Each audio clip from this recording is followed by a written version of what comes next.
Bueno,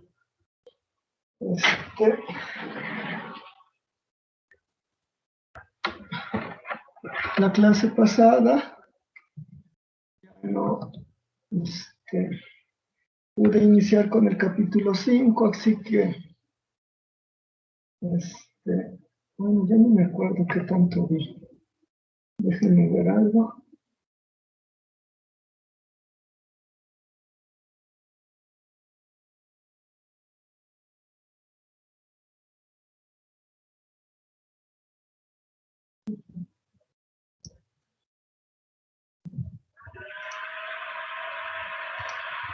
Bueno,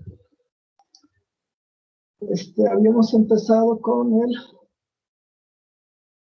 Bueno, vamos a empezar con el capítulo 5.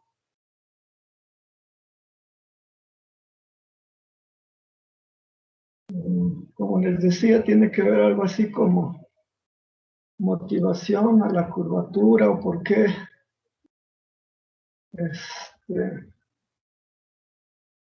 en relatividad tenemos que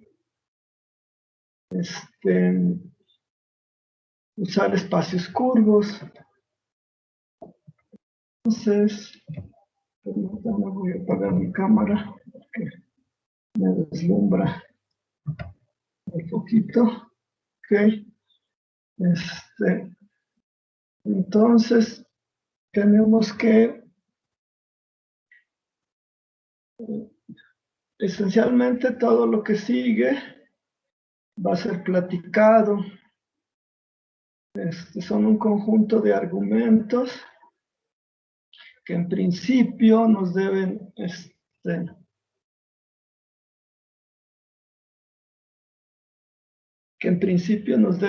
llevar a ver la necesidad de usar espacios curvos cuando estudiamos la gravedad en el marco de la relatividad. Bien, para eso es necesario recordar un hecho que usualmente no se le da mucho énfasis en relatividad especial. Por cierto, esta clase va a ser mucho más aburrida que las demás, porque casi que me voy a pasar hablando. Entonces, es permitido que vayan por una taza de café para que no se duerman. O si se duermen, pues al menos apaguen su micrófono para que no los oiga o las oiga roncar. ¿Vale? Entonces, pues voy a empezar. Miren, en relatividad especial ya habíamos visto que hay un conjunto de sistemas de referencia preferenciales.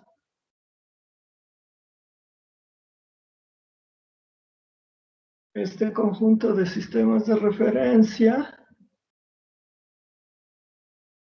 son, como todos sabemos, los sistemas de referencia inerciales.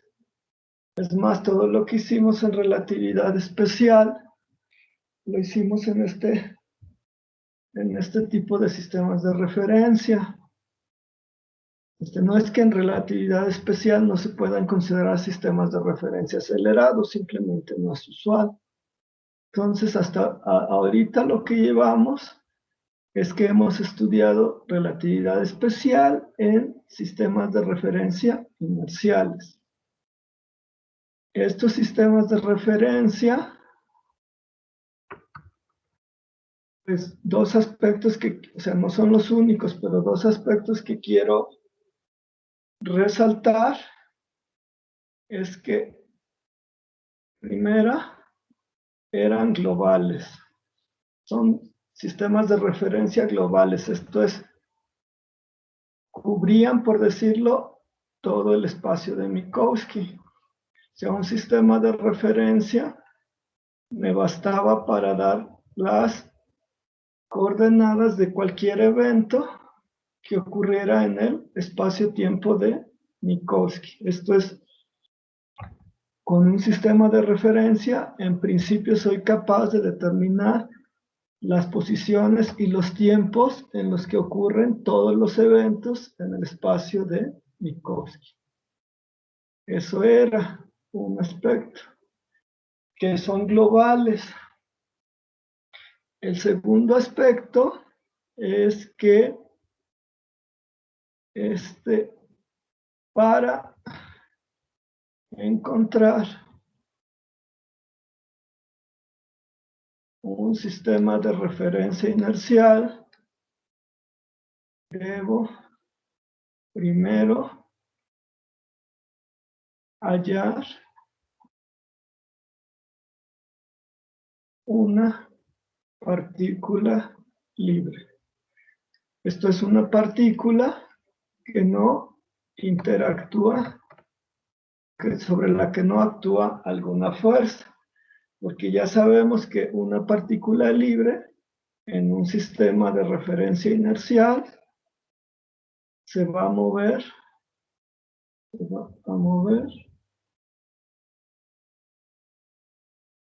con movimiento uniforme. Uno de los tipos de movimiento uniforme pues es que va a estar en reposo.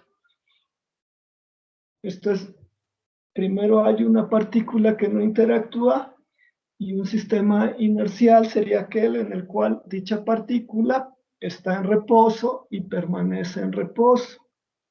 Otra es que se mueva con velocidad constante. Pero bueno, el caso más simple es el de una partícula que se mueve con movimiento, bueno, que está en reposo. ¿Vale? Entonces, esas dos hipótesis, vamos a ver que hay problemas cuando tenemos gravedad. ¿Vale? Miren, algo que debemos tener en cuenta es que en relatividad especial, pues un objeto fundamental va a ser la métrica, ya que usando este objeto podemos hacer mediciones, bueno, hacer predicciones sobre las mediciones.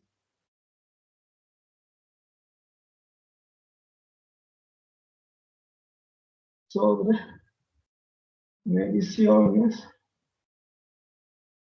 de espacio, si quieren longitudes y tiempo. Entonces ya sabemos cómo hacer esto.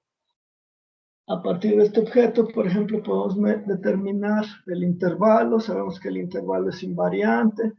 Usando la invariancia del intervalo, podemos determinar la relación entre el tiempo que mide un observador en reposo respecto a dos eventos y el tiempo que mediría otro observador que se mueve con respecto al primero, etc. O establecer la relación entre el tiempo propio y el tiempo que mide el tiempo coordenado que mide otro observador, ambos inerciales, etcétera, etcétera. El chiste de esto no es que sea una teoría matemática, sino que nos permite hacer predicciones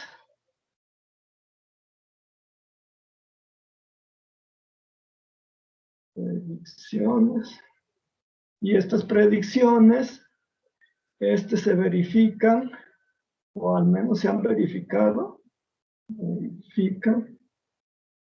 en los experimentos, ¿sale?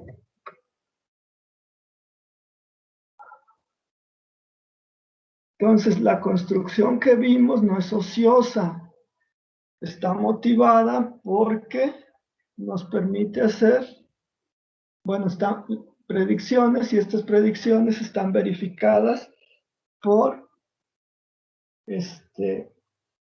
están verificadas en experimentos. Es esta cercanía de la relatividad especial con los experimentos lo que nos lleva a afirmar que la relatividad pues, es una teoría física confiable, en menos en un intervalo de parámetros físicos, cuales pues al menos sabemos que hasta donde se ha explorado actualmente, pues las predicciones y los resultados experimentales están en concordancia o concuerdan. Una vez que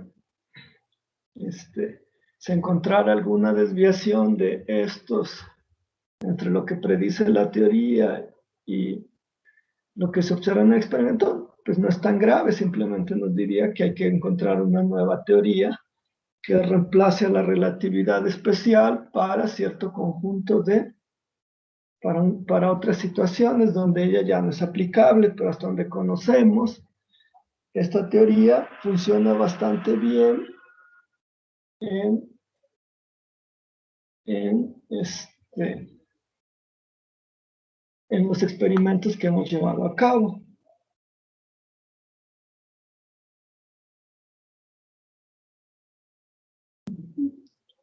Bueno, entonces, partiendo del hecho de que la teoría de la relatividad es una teoría que está de acuerdo con el experimento, si se fijan, hasta ahorita, en relatividad especial, no hemos incluido a la gravedad. Hasta este punto, no hemos discutido en teoría de la relatividad especial cómo afecta la gravedad el movimiento de los cuerpos.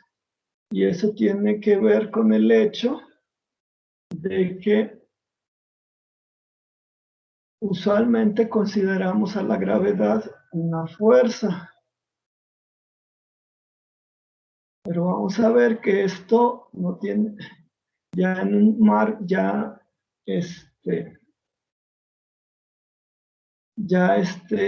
visto más en detalle, vamos a ver que hay que cambiar la perspectiva. Entonces aquí le voy a poner una fuerza.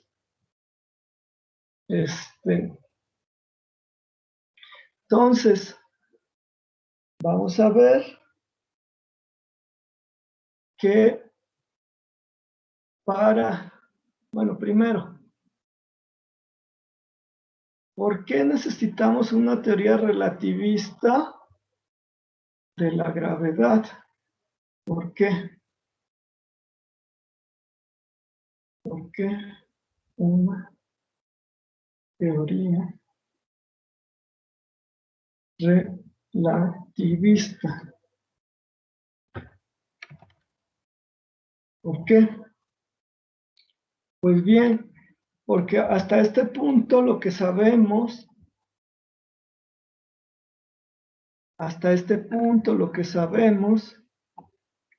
es que la teoría de Newton no es, permítanme, me equivoqué. La teoría de Newton de la gravedad, bueno, de la gravitación universal, no es compatible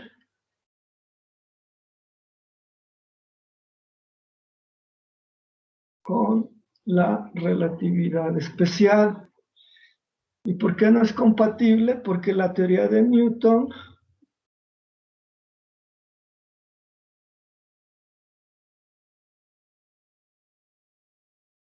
asume una propagación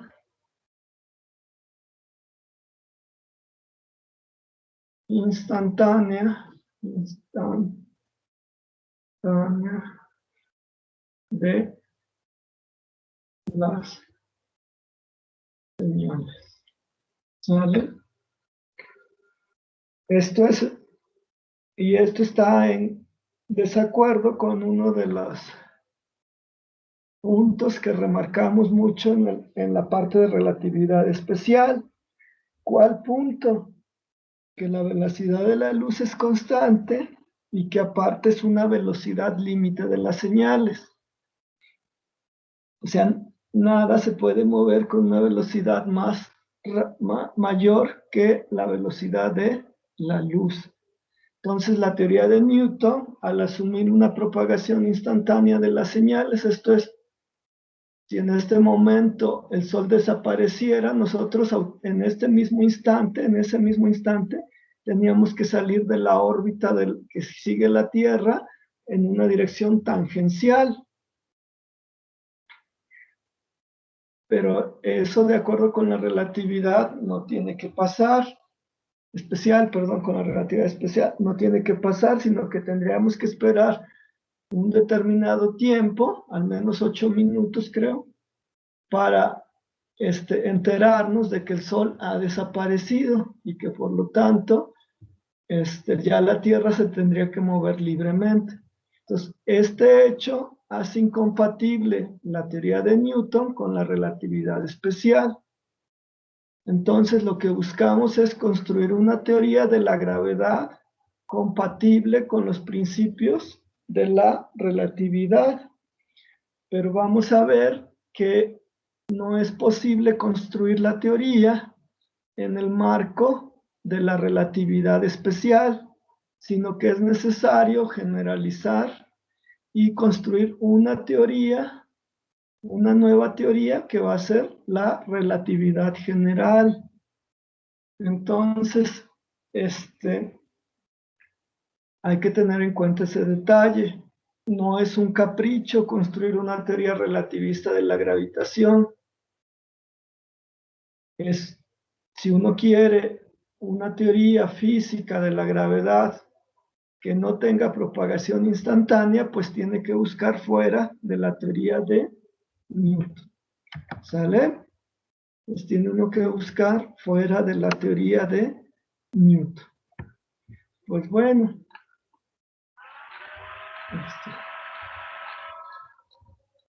Para ver cómo uno va haciendo esta generalización, bueno, esta inclusión de la gravedad, esta generalización de la teoría de Newton, es primero darse cuenta que no es posible construir una teoría de la gravedad en un marco de la relatividad especial por un conjunto de hechos que inicio a describir.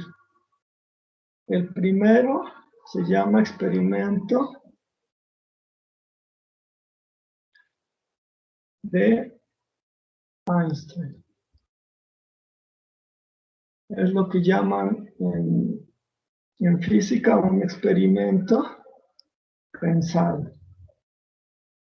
Miren, muchachos, hay algunos argumentos que se basan en el hecho de que existen fotones y que estos fotones tienen una energía de acuerdo con los principios de la mecánica cuántica igual a h nu. Esto se hace para simplificar la discusión. Se podría hacer incluso sin usar esta hipótesis, pero el análisis podría ser un poquito más complejo. En particular, involucraría algunos detalles que no vimos sobre el cuadrivector de onda, por ejemplo. Sí, el cuadrivector del número de onda, perdón. Sí, el cuadrivector K. Entonces, para simplificar la discusión, vamos a seguir a Schulz y vamos a usar estos argumentos de mecánica cuántica. Primer hecho, es un experimento más que pensado. Si quieren, tradúzcanlo como experimento super idealizado o ideal. O sea, aquí despreciamos muchas complicaciones que podrían presentarse y nos enfocamos en la sustancia del experimento y todas las complicaciones las hacemos a un lado. Entonces tengan en cuenta ese detalle, es un experimento muy idealizado. La segunda cosa es que se basa a la conclusión final, bueno, una de las conclusiones, no la final, o parte del argumento, está basada en la ausencia, en el hecho físico de la ausencia del móvil perpetuo. Esto es, perdón, es que ya regresé a ver si estaban aquí en la clase, si no se han desconectado o no me he desconectado yo. Y ando y veo que a través de mi pantalla está negra. Solo veo el número de estudiantes, 21. Bueno, 20, porque creo que me cuenta a mí. Bueno, entonces, como ustedes saben, esta es una consecuencia de una generalización de las leyes de la termodinámica, que nos dice que los móviles perpetuos no existen. Esto es que no pueden tener un sistema que funcione en ciclos y que al final del ciclo les dé una energía mayor que la que obtuvieron. Lo que más pueden lograr hacer, y es un móvil muy ideal, es tener la misma energía al inicio y al final, y eso usualmente no ocurre porque usualmente después del ciclo tienen menos energía que con la que iniciaron. Entonces, este argumento de que no pueden tener un sistema que funcione y que al funcionar no solo no pierda energía, sino que genere energía por sí mismo, esto, de acuerdo con la termodinámica, no existe. Entonces, ese argumento lo vamos a usar en un punto a continuación. Pues espero que aquí quepa.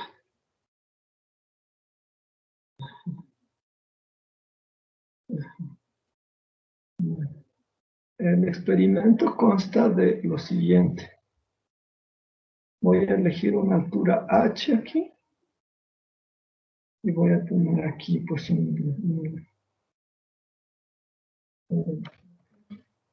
voy a usar esta herramienta mejor. Este es el suelo o el piso. Entonces primero tienen no salió circular.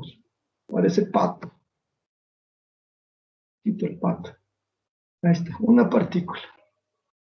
Y si está situada a una altura h del suelo.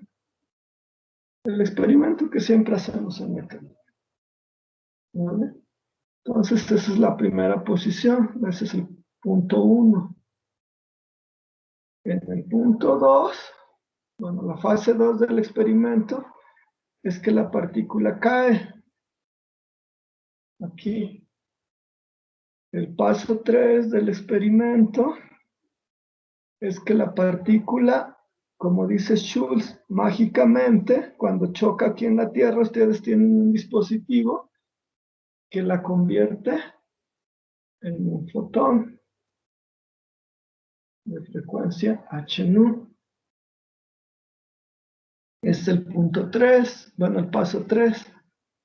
El paso 4, bueno, la V no se le ponen puntitos. Cuando el fotón llega aquí, ustedes hacen la magia que hicieron aquí en sentido inverso y obtienen otra vez una partícula. Bien. Vamos a suponer que esta partícula tiene masa m y que como no sé de antemano el resultado, ya borré la m. Voy a pensar que la nueva partícula que se genera tiene masa m'. ¿Sale? Este es el experimento pensado de Einstein. Consta de al menos 4 pasos. Una partícula que está a una altura h, cae, cuando llega al piso, por un proceso de, dice el libro mágico, se transforma en un fotón que asciende, y cuando otra vez llega a la altura h, hacen la magia que hicieron aquí, en sentido inverso y obtienen una partícula de masa m a partir del fotón. ¿Vale, muchachos? Bien. Este es el experimento. Pues vamos a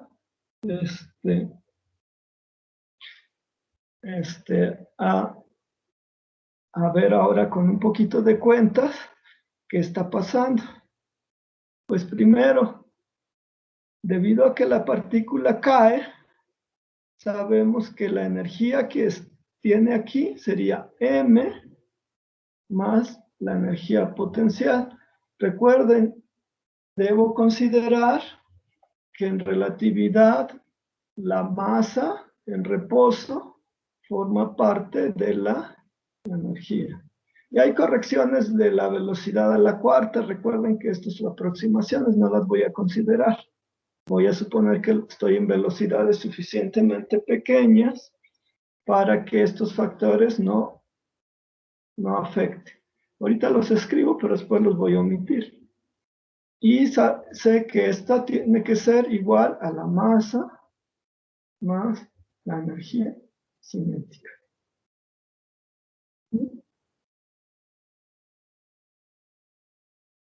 Como en mecánica. ¿Vale? En realidad lo debía haber escrito al revés. Esto así y esto acá. Vamos a cambiar de lado todo, pero bueno. Porque el que voy a ocupar es este lado. Entonces, yo sé que entonces se tiene que cumplir que la energía del fotón tiene que ser m más mg, despreciando las correcciones de orden cuarto.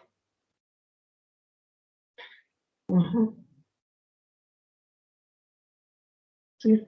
Bueno, aquí me faltó de explicarles un detalle.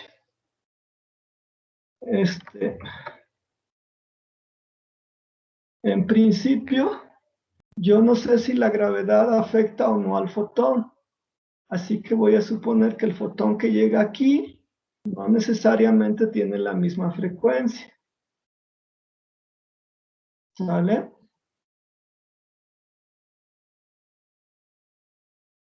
No lo sé. En principio voy a tomarlo diferente y si el análisis físico de la situación me dice que no y no prima son iguales, pues ya concluyo eso. Si no, pues no. Entonces yo sé que H nu prima tiene que ser, porque esta energía es la que se transforma en esta masa, tiene que ser M prima.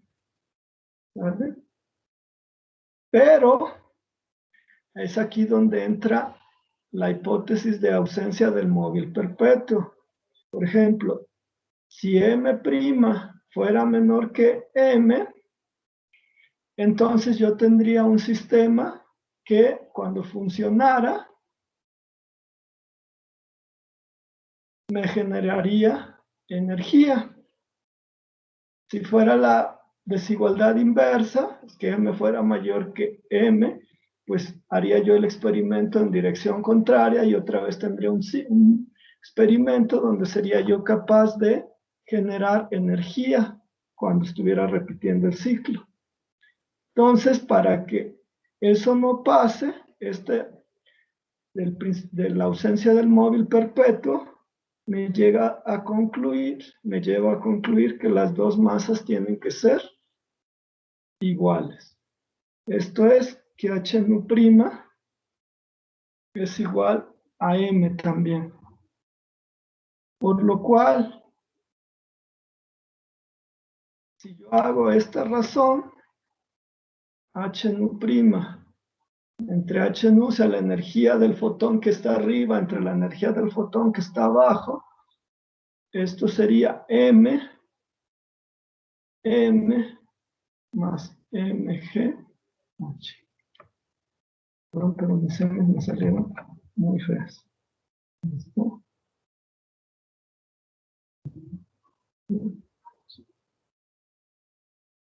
Lo cual es 1 más GH. Y esto aproximadamente sería 1 menos GH. O lo que es lo mismo, nu' sería igual a 1 menos GH por nu. Esto es, nu' es menor que nu. El fotón, o sea, las frecuencias disminuyen. Recuerden, en el caso de la luz visible, la luz azul tiene una frecuencia mayor que la luz roja. En este caso se está diciendo que el fotón, como su frecuencia disminuye, tiene un corrimiento al rojo. ¿Vale? Entonces vemos, como resultado del experimento de Einstein, llegamos a la conclusión de que la luz es afectada por el campo gravitacional. La luz es afectada por el campo gravitacional. La luz es afectada por el campo gravitacional.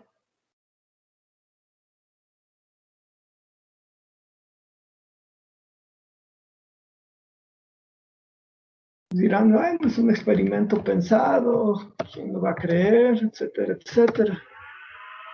Pues bien, muchachos, esto, que la luz es afectada por el campo gravitacional, en particular cuando asciende, se corre al rojo, cuando asciende,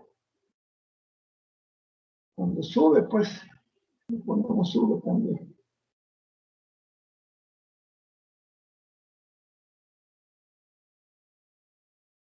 Ha sido verificado experimentalmente. O sea, a pesar de que la conclusión se obtiene,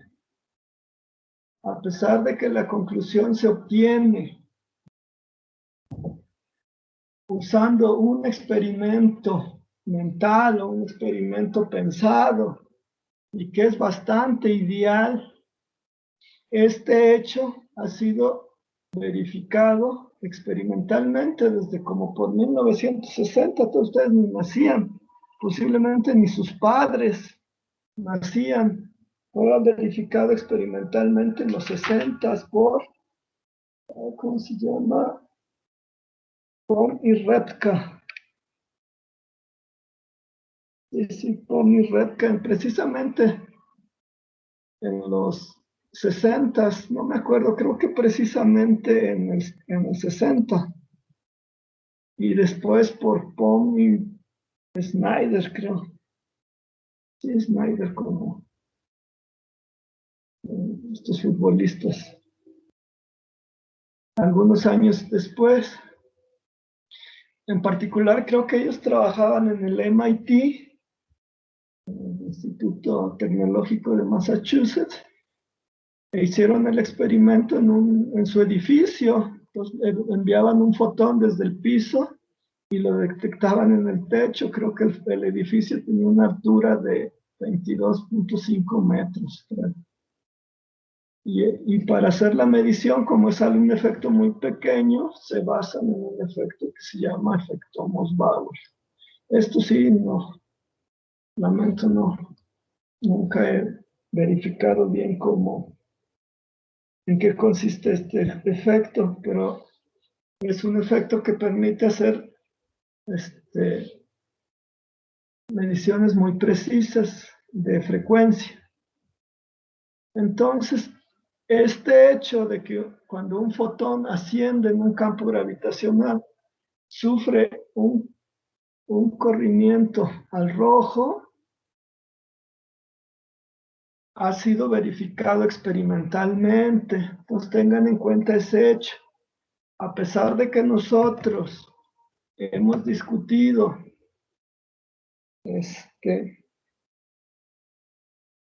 la situación basándonos en un experimento pensado, la conclusión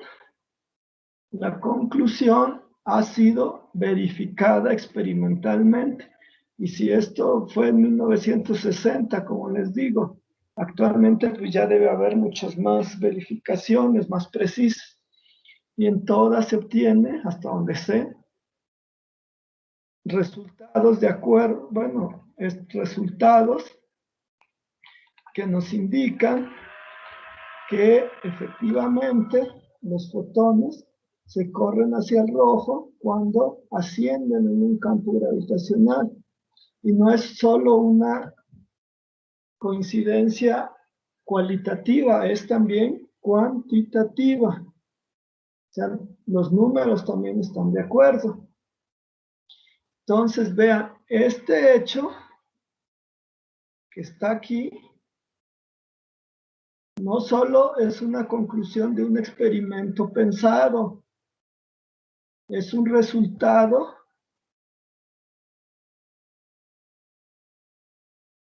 experimental.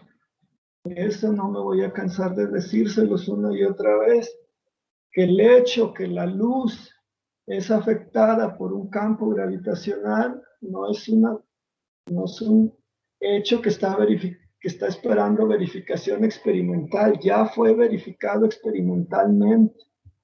Entonces, este hecho es resultado de un experimento. La luz es afectada por un campo gravitacional. ¿Sale? La luz es afectada por el campo gravitacional. En particular, se corre hacia el rojo cuando asciende en un campo gravitacional, cuando sube. ¿Estamos de acuerdo? Pues bien. Ahora aquí voy a escribir otra vez esto.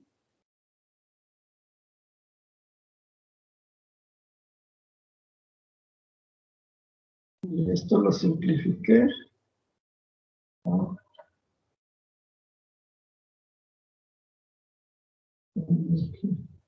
Aquí se va.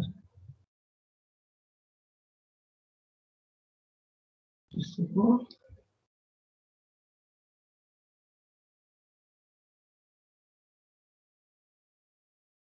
Hice esta aproximación y nadie me dijo nada. Como les dije en el experimento de MIT, la altura fue 22.5 metros, por lo cual H es aproximadamente 200. Pero esta aproximación solo puede hacerse para GH mucho, bueno, sí, menores que 1. ¿Qué hice aquí? ¿Por qué se puede hacer esta aproximación? Muchachos, deben acordarse que estamos trabajando en unidades de C igual a 1. Si yo quisiera usar estos valores, tendría que escribir la relación de arriba como MC cuadrado, MC cuadrado. Y para que no se alteraran aquí las unidades, pues tendría yo que hacer esto. Entonces la energía tendría que ser mc cuadrada, la m que aparece aquí. Otra forma y por lo tanto el parámetro tendría que ser GHC cuadrada en estas unidades. Esto es 200, pero esto sería como, ¿cuánto? C cuadrada sería como 10 a la 16 o algo así, por lo tanto sí se puede hacer esta aproximación. Otra forma es darnos cuenta que esto tiene unidades de metros sobre segundo al cuadrado por metros. Pero aquí el 1 es adimensional. Entonces, para que esto sea dimensional, tendría yo que dividir entre una velocidad al cuadrado. Pues, ¿qué velocidad? Pues la velocidad de la luz. y otra vez me da este factor de GH entre C cuadrada. Entonces, esta aproximación es correcta en nuestras unidades. Si yo usara las unidades del sistema MKS, pues tendría yo que hacer este tipo de divisiones. ¿Sale? Entonces,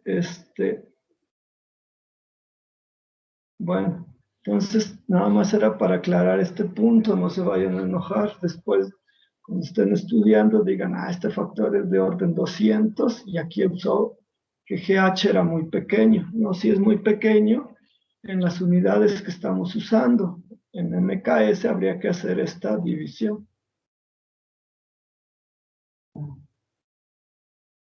Entonces, como resultado de esto, lo voy a escribir otra vez. La luz es afectada por el campo gravitacional. Y esto es experimental. No es algo que nos inventamos. Ustedes dirán, bueno, sí, ¿y eso qué tiene que ver con el curso? Fácil. Habíamos visto que la gravedad, la primera clase, tenía una característica de ser universal. Esto es que todas las partículas materiales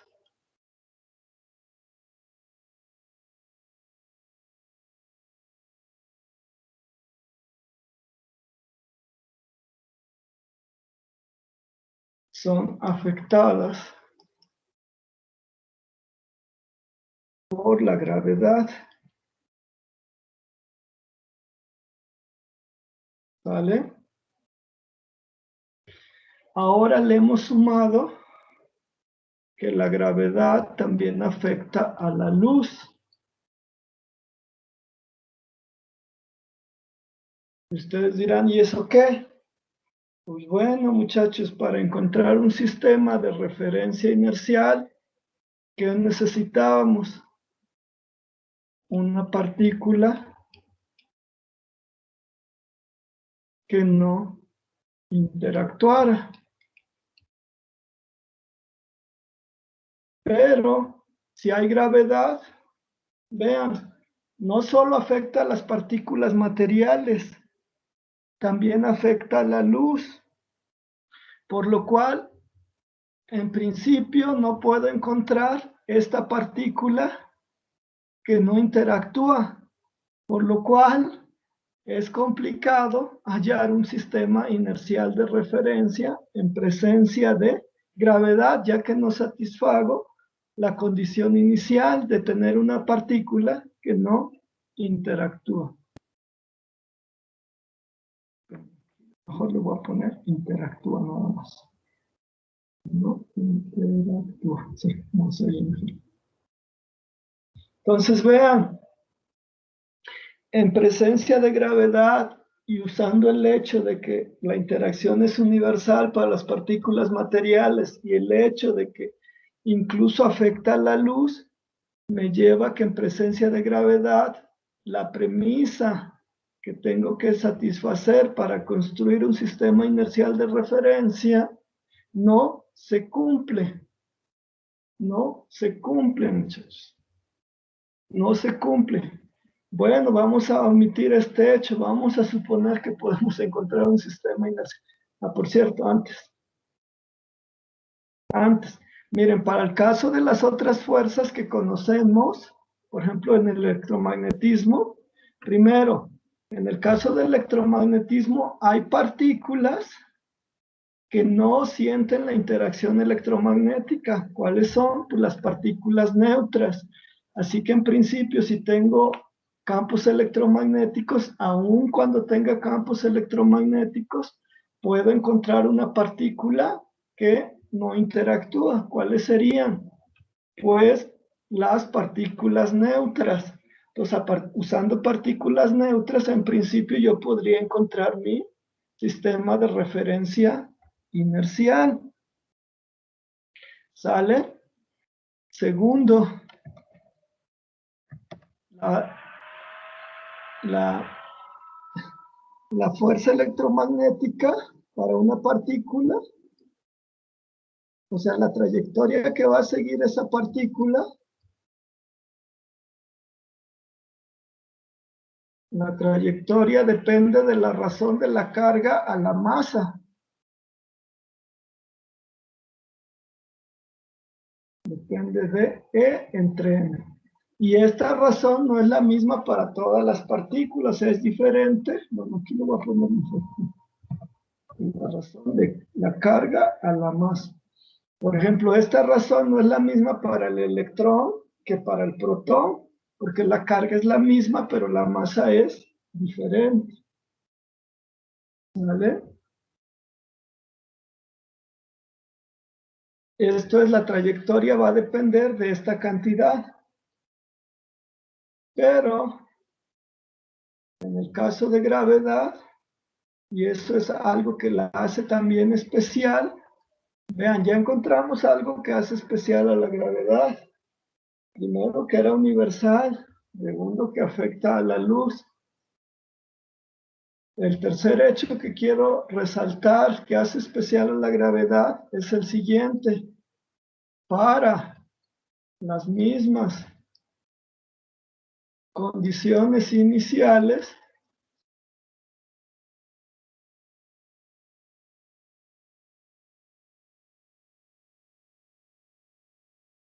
todas las partículas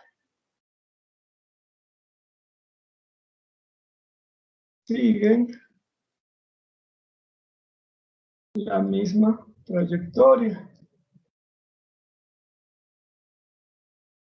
Piensen en Galileo.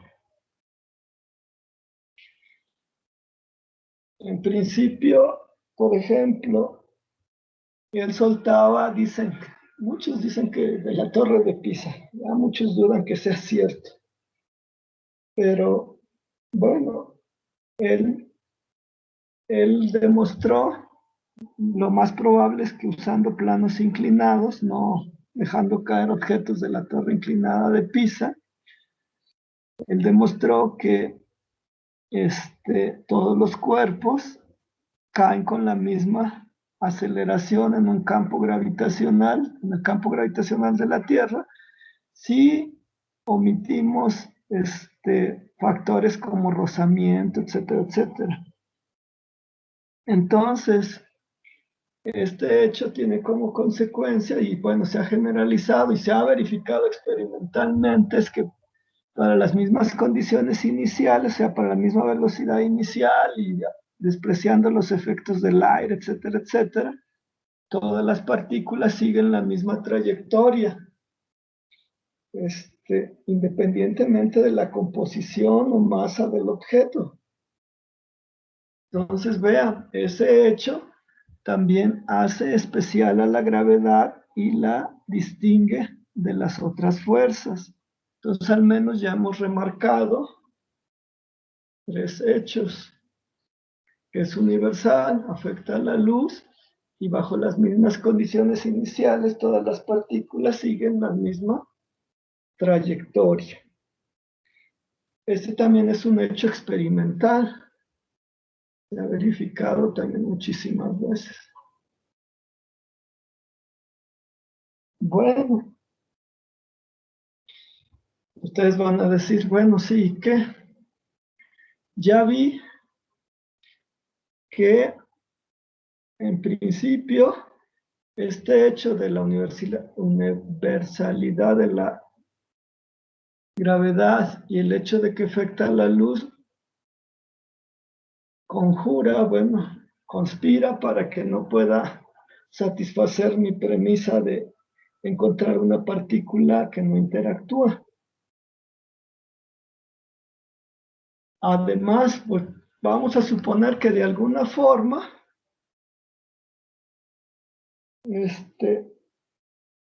yo de alguna forma me las ingenio para hallar un sistema de referencia inercial en presencia de gravedad.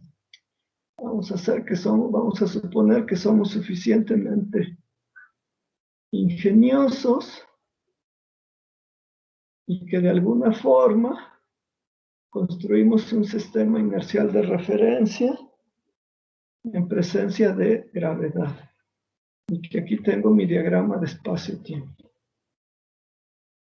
Pues otra vez voy a suponer que, bueno, aquí no sé cómo hacerle esto. Ya descubrí cómo se hacen líneas más delgaditas. Vamos a suponer otra vez que tenemos el edificio del MIT donde Pom y Repka hacían su experimento. Esto pues sería, esta distancia pues estaría relacionada con H. Voy a cambiar de herramienta.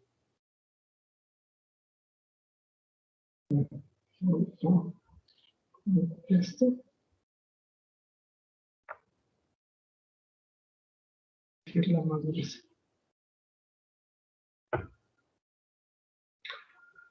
Entonces, de alguna forma yo supongo que tengo un sistema inercial de referencia en el experimento de Pom y Repka.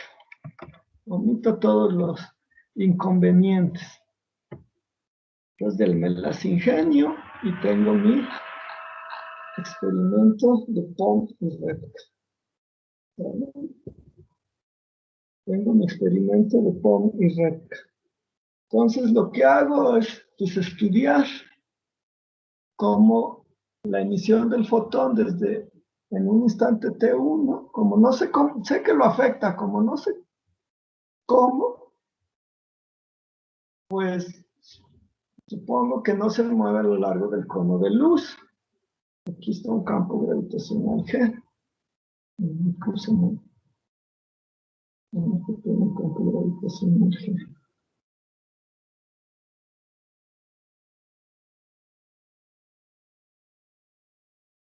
Tengo un campo gravitacional G.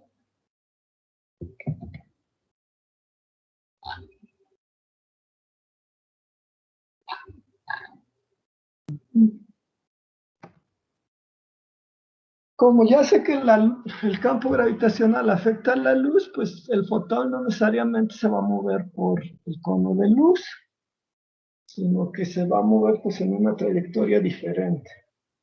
Voy a ver si puedo copiar esto.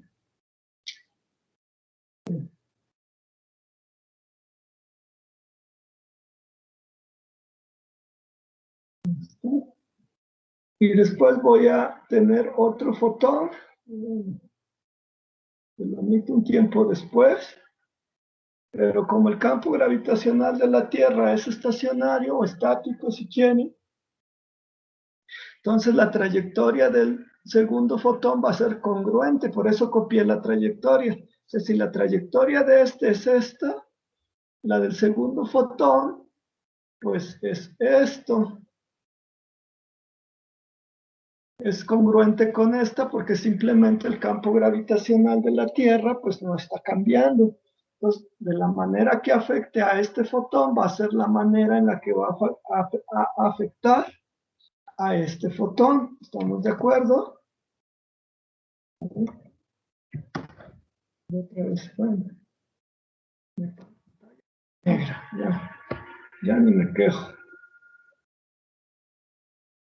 Ya ni me quejo. ¿Vale? Entonces estas dos líneas son, que es la trayectoria del fotón, pues la obtengo obtengo esta desplazando esta, porque estoy suponiendo que el campo de la Tierra no cambia con el tiempo. Entonces, de acuerdo con este diagrama, que se basa en la hipótesis de que tengo un sistema inercial de referencia en el campo gravitacional de la Tierra, vamos a suponer que la diferencia entre la emisión del primer fotón y del segundo fotón, pues es delta T. le voy a poner V de la palabra en inglés para fondo, bottom. Y a este tiempo, a esta diferencia de tiempo con la que llegan aquí al techo, le voy a llamar delta T, top, T por top, de arriba en inglés. Entonces, de acuerdo con mi diagrama, pues yo sé que se debe cumplir esto. Si supongo que por conveniencia que delta TB es un periodo de la onda, pues esto sería 1 en la frecuencia que mido aquí en el fondo del piso. Y entonces, de este resultado, y algo similar sería para...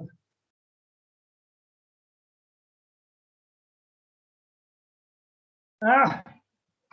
Agarró una movida el proceso de salvar.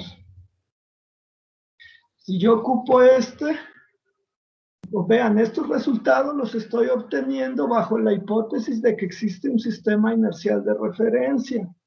Concluiría yo que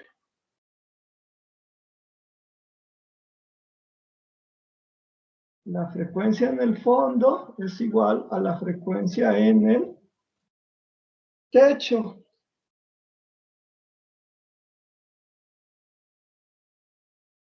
Concluiría yo eso si hubiera un sistema inercial de referencia atado a la Tierra.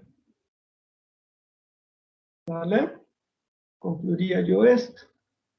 Pero, aquí hay un pero. Pero el experimento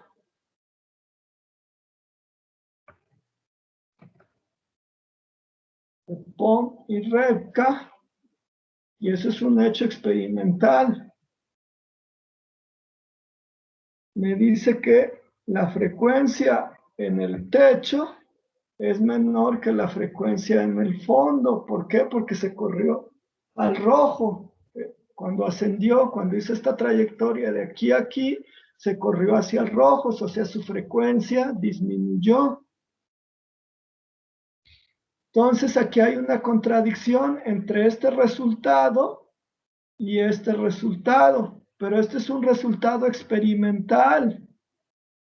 Así que yo debo concluir que esto no es cierto, por lo cual este resultado yo lo obtuve suponiendo que hay un sistema inercial de referencia atado a la Tierra. Entonces, el experimento de Pont y Repka me permite concluir que no existe un sistema de referencia inercial ligado a la Tierra cuando existe gravedad. O sea, si yo supongo que la Tierra tiene gravedad, entonces no existe un sistema inercial de referencia ligada a ella. ¿Sale? Bien. Esto también es un experimento ideal, pero bueno, se basa en un hecho experimental, creo que se llama experimento de Schill, no de Snyder. Experimenté. Estoy hablando en francés. Experimento de Schill. ¿Sale, muchachos? Entonces vean.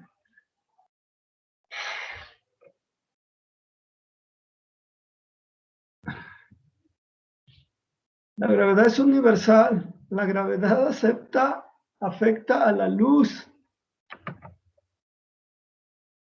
Me hace imposible encontrar una partícula que no interactúa. de los experimentos de Galileo, para las mismas condiciones iniciales, todas las partículas siguen la misma trayectoria en un campo gravitacional. Otro hecho, es imposible encontrar un sistema de referencia inercial en la Tierra, ligado a la Tierra, en presencia de gravedad. Son varios asuntos ya que hemos visto. Entonces ustedes dirán, pues si la relatividad especial no funciona en la Tierra, ¿para qué hicimos ese tour de los primeros 3 capítulos de, este, de ver relatividad especial? Si para gravedad, que es en realidad lo que nos interesa, pues no funciona la relatividad especial. Entonces, estamos aquí en un inconveniente. Dirán, ¿para qué invertimos tanto esfuerzo en estudiar relatividad especial? Si a la mera hora, ya que tengo gravedad, pues primero no tengo sistemas inerciales de referencia, que es, este, que es una de las hipótesis esenciales para usar relatividad especial, al menos en las formulaciones usuales. Pues dirán, no, fraude, que se repita la elección. Ah, no es cierto. Que se reinicie el curso. Pues primera, eso ya no es posible. Segunda, vamos a ver que en realidad la situación no está perdida. La situación no está perdida. Y vamos a ver que en realidad lo que aprendimos de relatividad especial es útil en relatividad general, pero de una forma sorprendente. ¿Vale? Permítame un momento, antes de continuar con lo que sigue, permítame un momento, muchachos. Voy a será algo que tengo que hacer. Permítame unos minutos. Regreso en un momento, por favor. Gracias.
Gracias, muchachos, ya estoy de vuelta. Gracias por su comprensión, dijeron algunos. Muchas gracias. 5. Ok.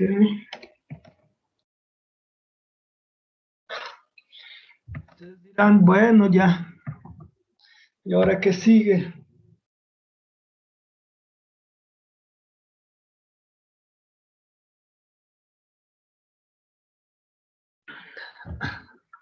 Pues bien, vamos a comenzar a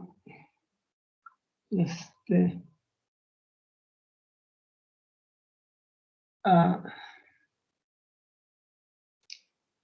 anunciar uno de los... Miren, vamos a estar regresando muchas veces. Bueno, sí, como dicen por ahí, el coronavirus nos da licencia. Vamos a estar regresando una y otra vez a este punto en lo que resta del curso. Lo que voy a platicarles ahorita es como algo así como la primera aproximación a lo que se llama el principio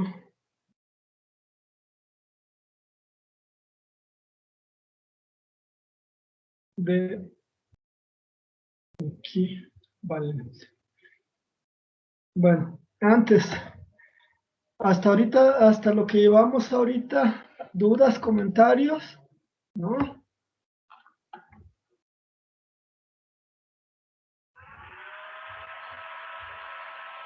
¿No? Entonces, voy a continuar aquí con mi Teams negro. ¿Quién sabe qué pasó? ¿Qué pasa? Porque ayer, por pura curiosidad, les pedí a los estudiantes de maestría que se conectaran usando el Teams. Con ellos uso el Google Meet o el Zoom, son muchos menos. Pero ayer les pedí que se conectaran usando el Teams y aparece en la forma usual. Solo se pone en negro cuando doy mi clase con ustedes. Quién sabe por qué. Pero bueno, vamos a continuar. Ya que nadie me dijo que tenga duda o comentario. ¿Alguna duda o comentario? Pues voy entonces. Entonces, muchachos, esto que voy a mencionar hoy sobre el principio de equivalencia es algo así como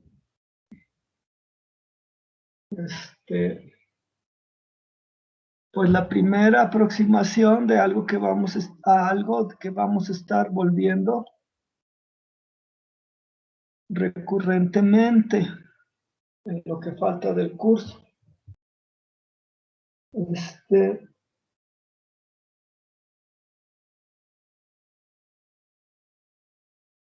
Bueno, para eso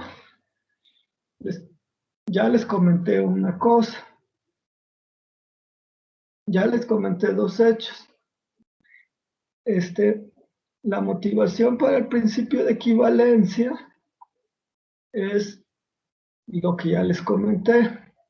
Primero, que todas las partículas, y aquí vamos a partir,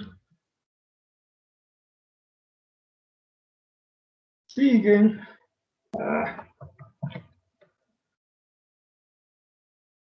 la misma trayectoria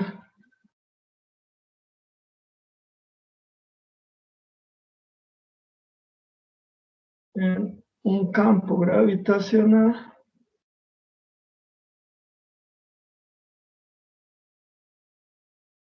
si parten con las mismas condiciones iniciales. Mucha gente le escribe velocidades, pero luego hay chistositos de que salen que para la misma velocidad, si están en diferente punto, pues no sigue la misma trayectoria, etcétera, etcétera. Por eso le pongo condiciones iniciales, para que involucre tanto velocidades como posiciones y lo que faltara, dijera alguien. Ya les había comentado que para las otras fuerzas que conocemos, en particular la débil, la fuerte y la electromagnética, eso no pasa. Bueno, si es cierto esto de los experimentos del CERN y del Fermilab, que hay otra fuerza, pues habría que checar eso para la otra fuerza, pero mientras no tengamos certeza de la existencia de una quinta fuerza, pues vamos a seguir suponiendo que son cuatro. ¿Vale? Entonces,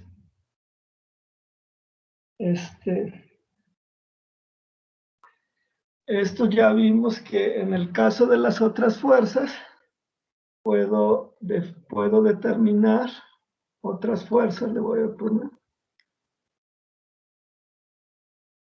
Puedo determinar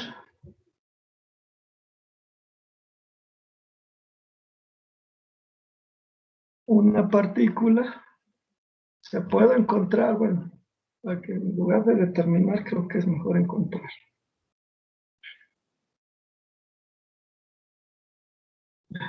No, sino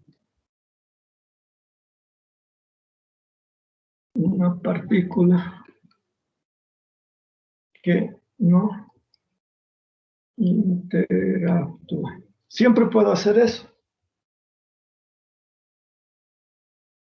Pero en el caso de gravedad, no.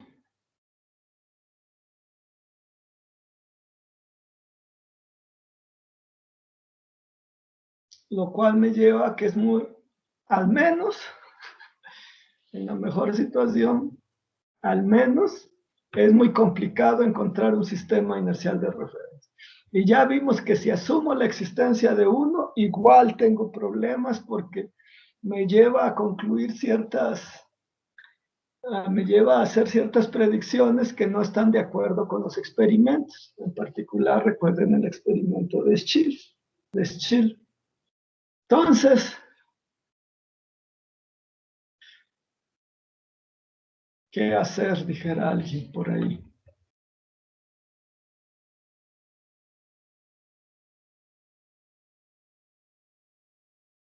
¿Qué hacer?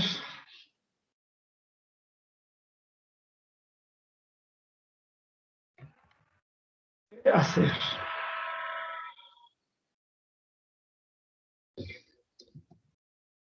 ¿Cómo no desperdiciar todo lo que llevamos del curso? Bueno, la parte de relatividad especial. ¿Cómo entra la relatividad especial en todo esto? ¿Por qué? ¿Por qué el profesor, que es bien payaso, siempre pregunta, ¿ya tomaron el curso de relatividad especial? ¿Por qué se pasa echando indirectas de que por qué no tomaron el curso de relatividad especial? Bien, hoy no voy a contestar esa pregunta, pero vamos a dar unos hints, unas pistas, dijeran por ahí.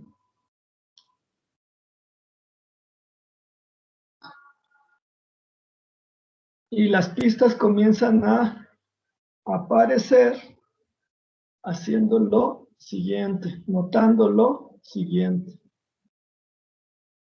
Notamos que una partícula, ¿okay?,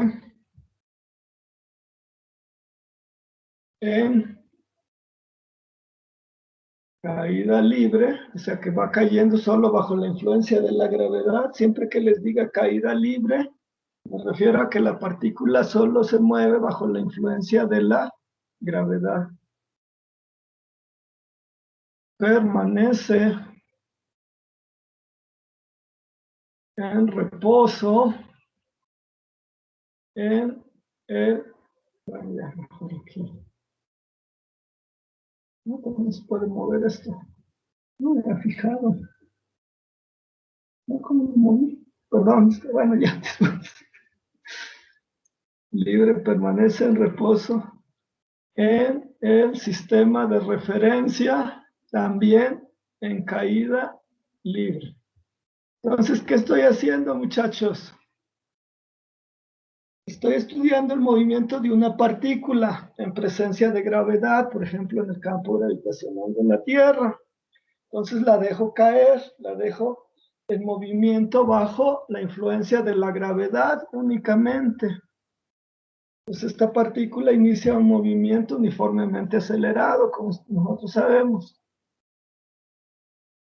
Pero si yo al momento de soltar la partícula también la estudio desde el punto de vista de un sistema de referencia que va en caída libre al lado de ella, pues en este sistema de referencia en caída libre, la partícula bajo la influencia de la gravedad permanece en reposo. Entonces, eso me hace ver que estos sistemas de referencia en caída libre tienen ciertas características que me recuerdan a los sistemas de referencia inerciales. En particular, que esta partícula que se mueve bajo la influencia solo de la gravedad va a permanecer en reposo en este sistema de referencia.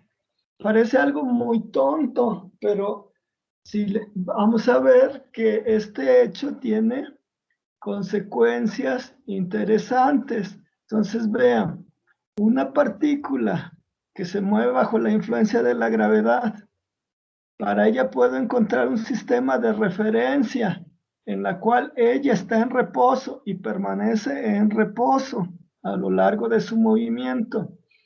Este sistema de referencia es el sistema de referencia en caída libre.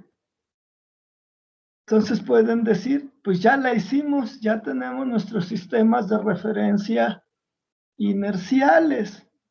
Simplemente hay que escoger los sistemas de referencia en caída libre y suponer que estos son sistemas de referencia inerciales. Bueno, les dejo por un momento la ilusión. Déjenme discutir antes otra cosa y ya después vamos a ver que la expectativa pues no está muy bien.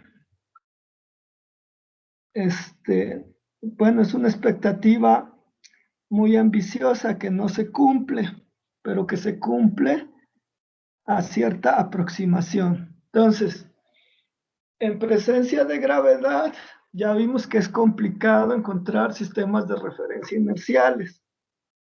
La vuelta que podemos hacer es usar los sistemas de referencia en caída libre, para la cual una partícula que está en caída libre está en reposo y permanece en reposo. ¿Sale? Antes de eso, vamos a discutir otra cosa.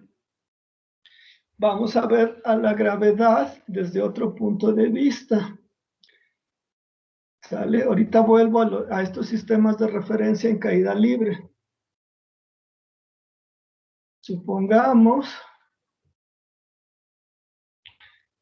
para después generalizar, vamos a empezar con el caso más simple. Un campo gravitacional uniforme. ¿Sale? Pues usualmente no existen en nuestro universo, pero podemos suponer que existen. Entonces, por ejemplo, sería el campo gravitacional de un plano infinito. Sabemos que en el caso de la Tierra, pues la aceleración de la gravedad pues depende de la altura y de la dirección. Pero aquí vamos a suponer un campo gravitacional uniforme.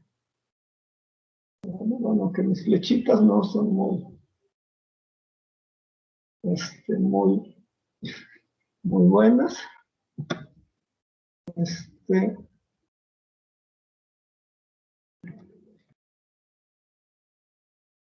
No en la clase, en otra cosa.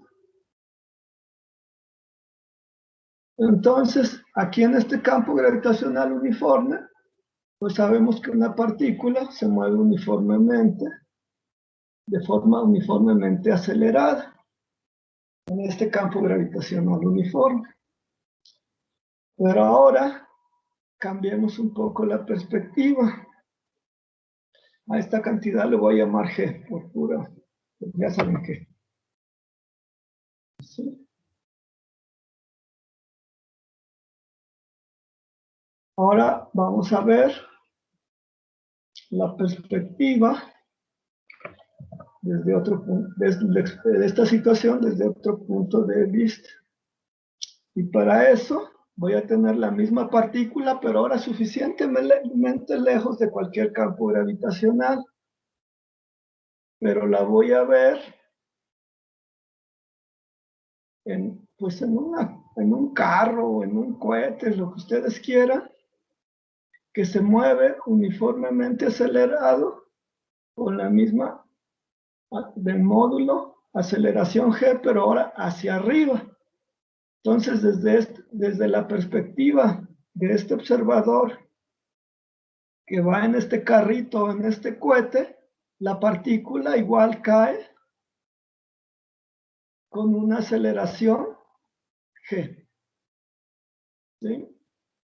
Lo que es más, como todos, bueno, voy a hacer un dibujo medio feo, pero bueno. Es un individuo que está sobre el piso, como todos sabemos. La Tierra, bueno, el individuo siente un peso, tiene un peso. Este mismo individuo dentro de este carro o cohete que se mueve con una aceleración G, sentiría el mismo peso. ¿Qué podemos concluir? Que la conclusión es que campos gravitacionales, ya me equivoqué, gravitacionales uniformes equivalen a sistemas de referencia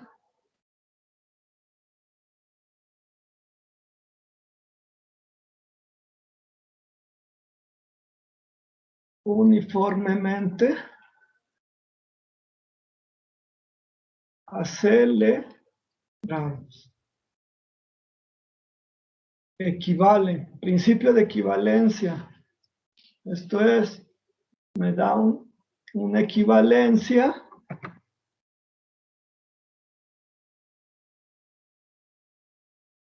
entre gravedad, bueno, sí, gravedad, y aceleración. Habría que ponerles uniforme, pero bueno. Entonces, esto es lo que nos dice el principio de equivalencia. Campos gravitacionales uniformes equivalen a sistemas de referencia uniformemente acelerados. Muchos le llamarían a esto principio de equivalencia débil. Tengan ahí cuidado. No, según yo, no es uniforme cómo se manejan estos nombres, pero vamos a seguir cómo los usa Schultz. Principio de equivalencia débil. Entonces, vean, hay una equivalencia entre campos gravitacionales uniformes y sistemas de referencia uniformemente acelerados. Eso es el sentido de la equivalencia. No es algo nuevo, esto no es algo nuevo. Newton y con toda seguridad Galileo tenían una imagen de este principio, o sea, sabían que se cumplía. Desde Newton y Galileo, bueno, Newton seguro. Galileo, la mayoría de la gente piensa que pues él tenía una idea, posiblemente no lo enunció explícitamente, pero que tenía una idea bastante acertada de que se cumplía esta equivalencia. Bueno, posiblemente hasta lo enunciaron en otras palabras, pero bueno. Entonces vean, de ahí el nombre. Establece una equivalencia entre gravedad y aceleración bajo las condiciones que estábamos viendo aquí.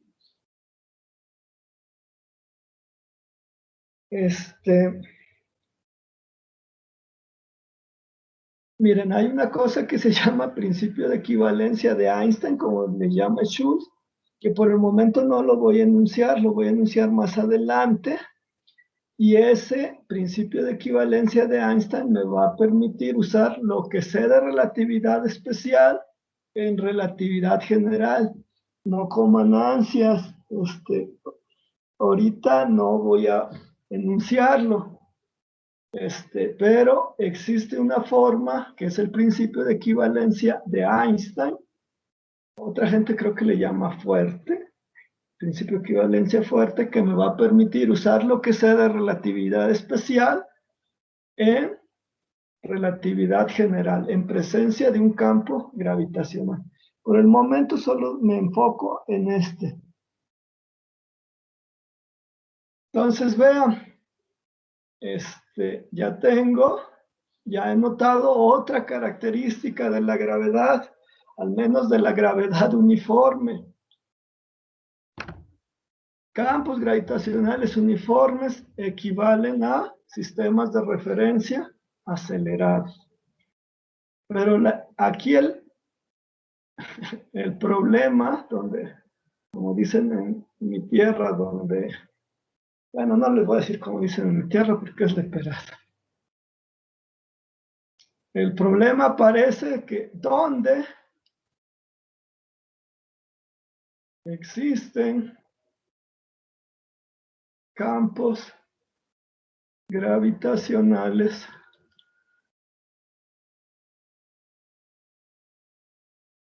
uniformes. Si ustedes recuerdan, pues nosotros vivimos en un planeta que se llama Tierra, que es a una buena aproximación a una esfera, y su campo gravitacional, pues es radial hacia el centro, y por lo tanto no es uniforme. Algo similar pasa con todos los planetas y todas las estrellas, hasta donde sabemos. Nosotros podemos suponer que a pequeña escala, en una pequeña región de la Tierra, el campo gravitacional es uniforme para algunos experimentos, pero eso ya es una aproximación. En general, los campos gravitacionales uniformes, pues al menos para los objetos astrofísicos, pues no existen. Entonces, pues dirán, pues ya, nada más nos está ilusionando y después nos rompe la ilusión. Pero bueno,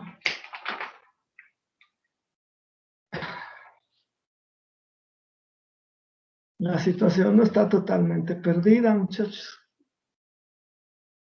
Notando lo siguiente. Esta curva que dibujé aquí intenta hacer una sección de la Tierra. Entonces, vean, voy a suponer que una partícula está en caída libre aquí en la Tierra.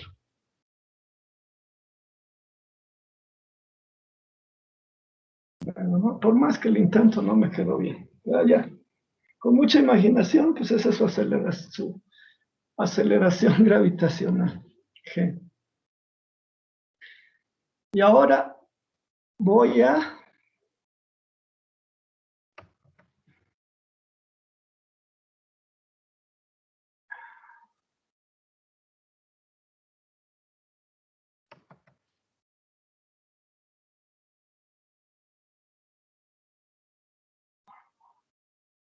suponer un sistema de referencia en caída libre que va acompañando el movimiento de la partícula.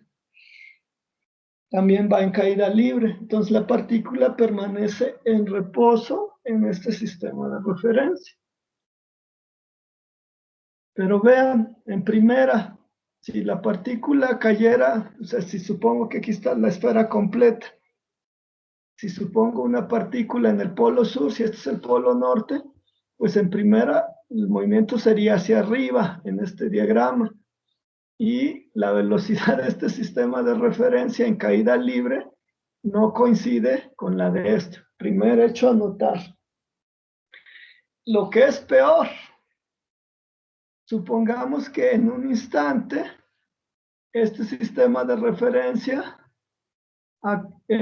es en caída libre respecto a estas dos partículas que comienzan a caer. Entonces en ese instante, bueno, tengo que aumentar el grosor para que no se vea tan feo. En un instante, pues las dos partículas están en reposo, pero conforme avanza el movimiento, supongamos en este punto,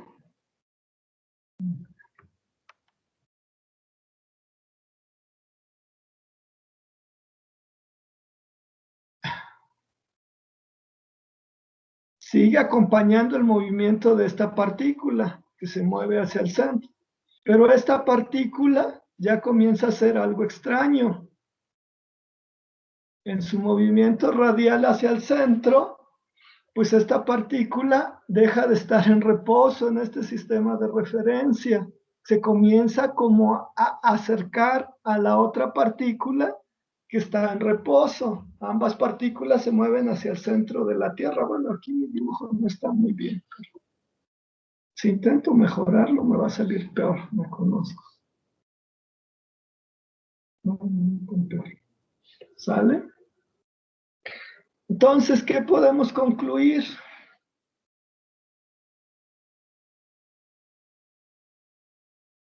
Que estos sistemas de referencia en caída libre, pues sí se parecen a los sistemas inerciales, pero solo en regiones pequeñas.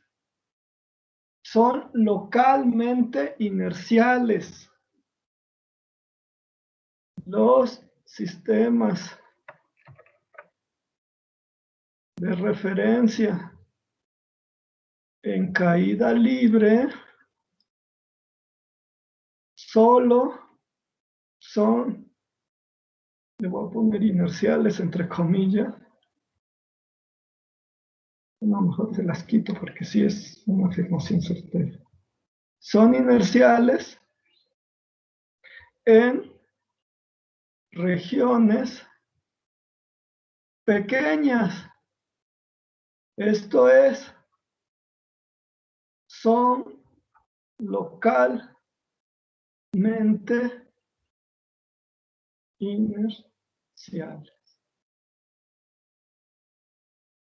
Entonces, muchachos, vean, en presencia de gravedad es difícil encontrar sistemas de referencia inerciales porque las partículas interactúan, incluso la gravedad afecta a la luz. La esperanza que yo tenía de los sistemas de referencia en caída libre, que esos fueran mis sistemas de referencia inerciales en presencia de gravedad, truena por estos hechos de que, por ejemplo, aquí en el polo sur tiene una velocidad diferente. Omitamos ese hecho. Acá comienza acompañando el movimiento de las dos partículas, pero una sí permanece en reposo, pero la otra comienza a moverse tratándose de juntar a este. Entonces, estos sistemas de referencia inerciales, estos sistemas de referencia en caída libre, solamente van a ser inerciales en regiones pequeñas, van a ser localmente inerciales. Esto es lo mejor que podemos lograr en presencia de gravedad. Incluso Einstein construye la teoría, como vamos a ver, suponiendo que estos sistemas de referencia en caída libre son inerciales, pero solamente son inerciales en regiones pequeñas. ¿Sale? Entonces, sí, los sistemas de referencia en caída libre nos recuerdan en algunos aspectos a los sistemas de referencia inerciales de la relatividad especial, pero solo en regiones pequeñas del espacio-tiempo. Entonces, muchachos, la relatividad la vamos a construir usando estos sistemas de referencia en caída libre y suponiendo que son inerciales, con la salvedad de que son localmente inerciales. Esto es, van a ser inerciales en pequeñas regiones del espacio-tiempo. ¿Esto qué tiene como consecuencia? Que la relatividad especial en un espacio-tiempo curvo va a ser válida, pero ya no va a ser válida globalmente, va a ser válida en pequeñas regiones. Van a ser estos sistemas de referencia en caída libre localmente inerciales. ¿Sale? ¿Preguntas? ¿Comentarios? ¿No? Bueno. Ya desapareció esta cosa.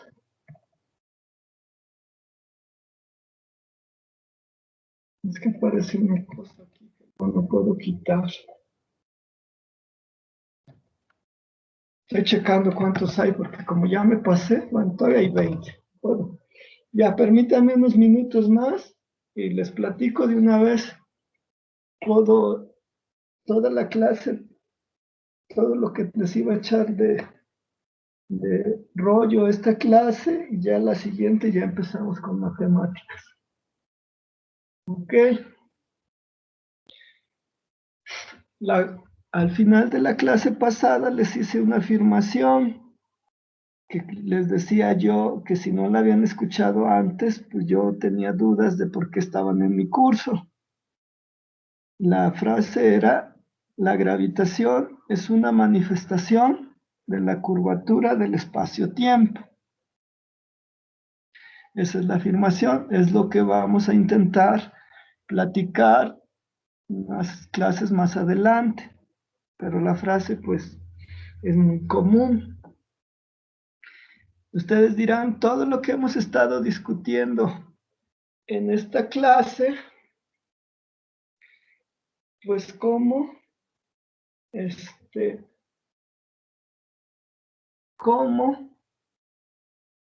me comienza a indicar, me comienza a señalar hacia ese comentario de que la gravedad es una manifestación de la curvatura del espacio-tiempo. Nos comienza a indicar de la siguiente forma. Vean, muchachos, en Minkowski, en el espacio-tiempo de Minkowski, o sea, en el espacio-tiempo de la relatividad especial, sabemos que las partículas libres, o sea, las partículas que no interactúan,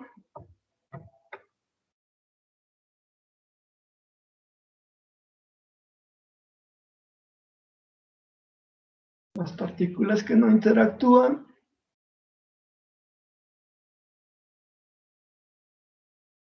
se mueven uniformemente.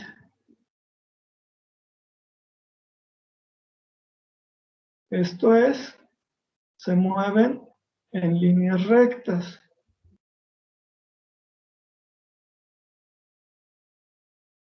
Y las recorren a velocidad, a rapidez uniforme. ¿Sale? Eso era algo que ya sabíamos. Entonces, Si tenemos dos partículas que inicialmente que no interactúan y que no interactúan entre ellas, que se movían en esta dirección, pues sus trayectorias van a permanecer paralelas. Bueno, aquí ya me falló el pulso. Pero las trayectorias pues van a permanecer paralelas. Esto nos recuerda que un postulado de la geometría, que dos paralelas van a permanecer paralelas si las extendemos indefinidamente. Aquí no estamos en, Minkowski no tiene una geometría euclídea en particular, la geometría es plana. Minkowski es plano, ¿por qué? Pero no euclídeo. ¿Por qué no es euclídeo? Plano, no euclídeo. ¿Por qué? Porque medimos las distancias diferente que en R3. Entonces, Minkowski es plano, esto no está torcido, no está curvado. Es plano en ese sentido, pero no es euclidio porque mido las distancias de forma diferente que en R3. Vimos que el intervalo, en la definición de intervalo hay un signo menos en la parte temporal. Pero en Minkowski se sigue cumpliendo esto, de que dos líneas paralelas pues permanecen paralelas si cada uno está asociada con el movimiento de una partícula que no interactúa. ¿Sale? Bien. Ahora pensemos, voy a agregar otra hoja para ver si tengo problemas después. Otra vez voy a, bueno, poner arriba.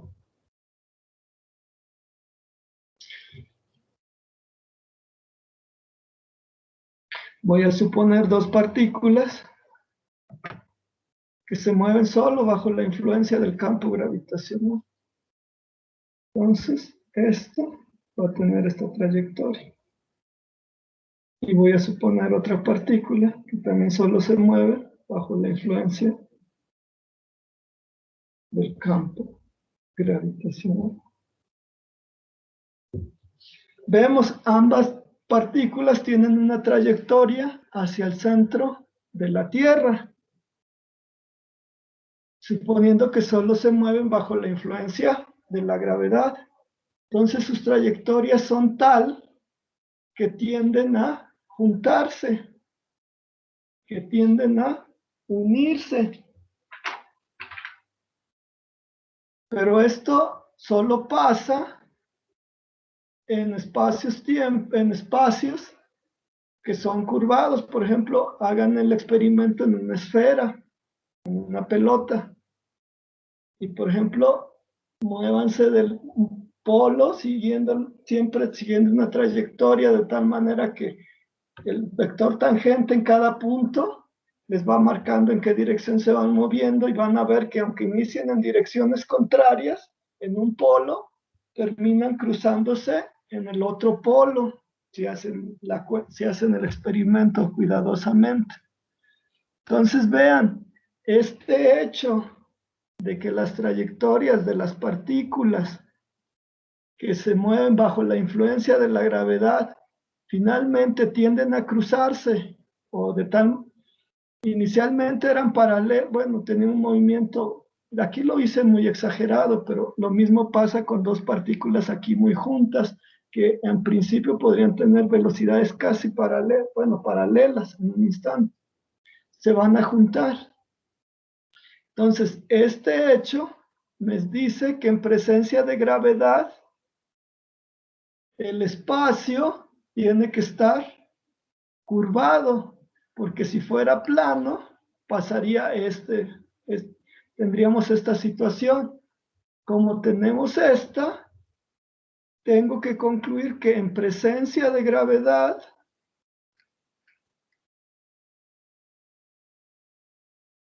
bueno, si quieren campo gravitacional para ahorrar, yo le pongo en presencia de gravedad el espacio,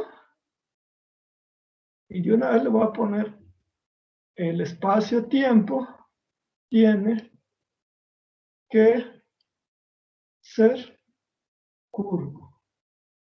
porque si fuera plano, las trayectorias de las partículas tendrían que ser como en este caso. Como es esto, no me queda otra más que concluir que en presencia de gravedad el espacio-tiempo tiene que ser curvo. Como el espacio-tiempo tiene que ser curvo, tengo que estudiar geometría de espacios curvos para describir la gravedad.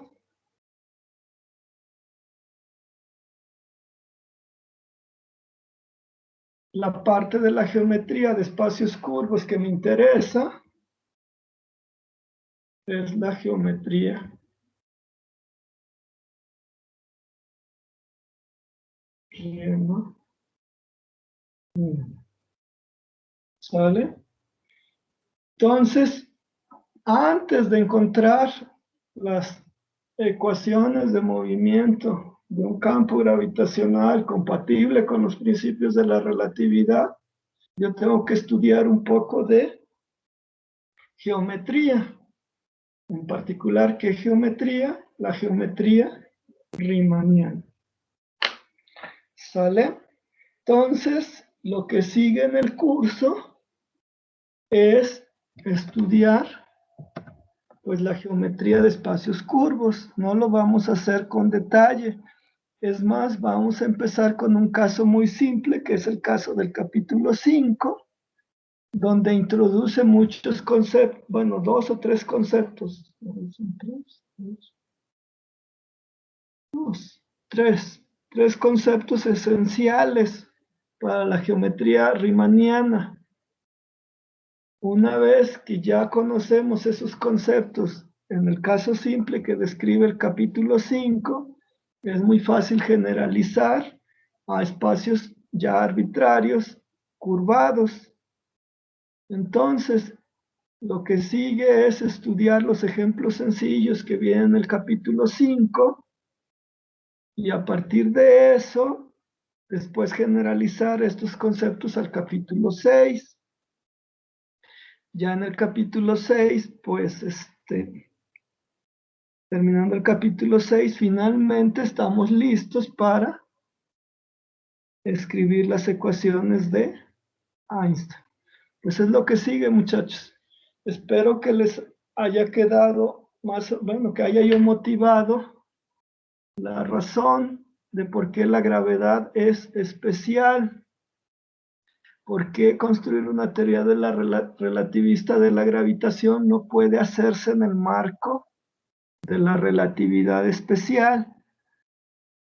¿Y por qué las características especiales, si los campos gravitacionales en el universo fueran uniformes, pues no habría necesidad de hacer tanto show, pero como en general son no uniformes, entonces tenemos que asumir que en presencia de gravedad el espacio-tiempo tiene que ser curvo, ¿sale?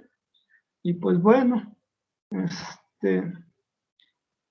es lo que sigue en el curso. Pues ya vamos muy atrasados y hoy pues yo quería ver mucho más, pero pues no me dio tiempo. Ya se me hace que aquí le paramos porque no tiene caso que inicie otro tema ahorita, inicie otro tema y este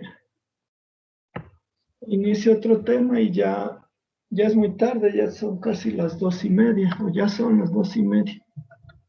Entonces ya pues ni modo, pues ya vamos muy atrasados y ya ni modo. Pues la clase de hoy termina aquí, muchachos. El martes se me olvidó subirles la tarea del capítulo 4. Si puedo, en un momento lo hago. Pues, pues a menos que tengan alguna duda o comentario,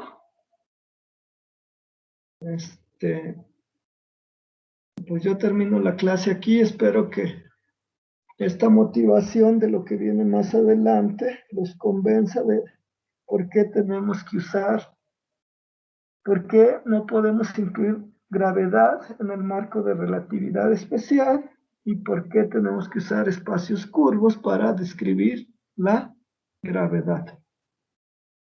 ¿Sale? Bueno, preguntas, comentarios, ¿no? Pues si no hay preguntas ni comentarios, ya estamos muy atrasados, ignoro por qué, pero bueno, ya es la situación. Ni modo de quejarse. Está así la situación. Pues nos vemos en principio el martes que viene, muchachos. Si alguien tiene comentarios o preguntas ya más en particular, no cierro la sesión inmediatamente. Si no, pues nos vemos el martes. Que estén bien. Hasta luego. ¿No? Ahora pues, hasta luego, muchachos. Cuídense, que estén bien. Gracias, profesor. Hasta luego. Hasta luego. Hasta luego. Que les vaya bien, que les vaya bien. ¿No? No, profesor, hasta luego. Hasta luego. Hasta luego, hasta luego.